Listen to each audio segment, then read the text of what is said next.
kan hubungan niat nih yang paling susah buat belajar yang benar-benar serap materinya.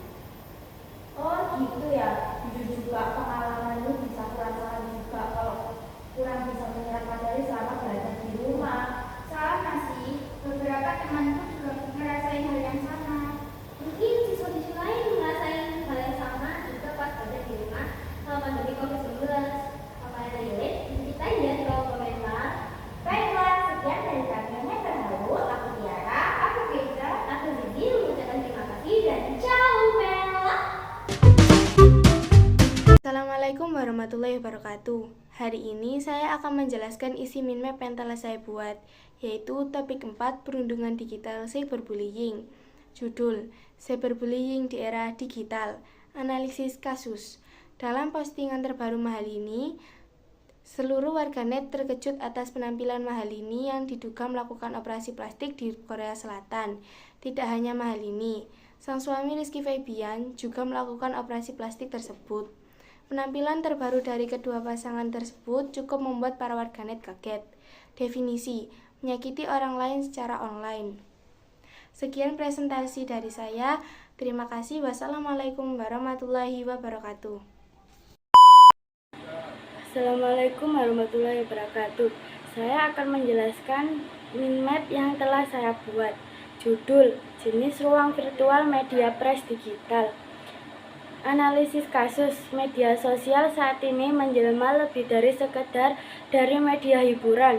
Sebagaimana awal munculnya penggunaan saat ini sangat masif, mulai dari media promosi, media diskusi, bahkan dalam fase pandemi COVID-19 media sosial digunakan untuk keperluan belajar mengajar. Definisi, ruang imajiner atau maya yang bersifat artifisial. Halo semuanya, saya Glazkia Putri, nomor absen 12 dari kelas 8H. Hari ini saya ingin menjelaskan tentang berita dari topik 3 yang sudah saya buat dengan gaya belajar saya, yaitu visual. Dalam gaya belajar visual ini, saya membuat sebuah mind map tentang dampak sosial informatika. Kali ini saya akan membahas tentang berita topik 3, yaitu kredibilitas sumber informasi digital serta perbedaan fakta dan opini. Yang memiliki definisi, kredibilitas sumber informasi digital adalah kemampuan sumber untuk memberikan informasi yang valid dan jujur. Sementara fakta adalah informasi yang benar dan dapat dibuktikan. Sedangkan opini adalah pendapat pribadi yang tidak selalu dapat dibuktikan. Saya menemukan berita berjudul Hoax Vaksin COVID-19 Sinovac sebabkan Mpox, Kompas.com, 22 Agustus 2024, 12.21 WIB. Dengan analisis kasus, dalam unggahan berita tersebut dijelaskan bahwa vaksin COVID-19 merek Sinovac memiliki kandungan dari jenis Verocell yang disinyalir menjadi penyakit Mpox.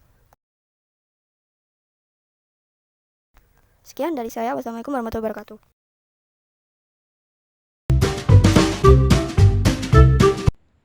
Investigasi kredibilitas sumber informasi digital serta perbedaan fakta dan opini. Investigasi kredibilitas sumber informasi digital serta perbedaan fakta dan opini adalah proses untuk menilai seberapa kredibel suatu sumber informasi. Kredibilitas sumber informasi berkaitan dengan tingkat kepercayaan dan keyakinan yang diberikan kepada sumber tersebut. Contoh kasusnya adalah hoax video virus zombie mulai menyebar di Cina pada tahun 2025.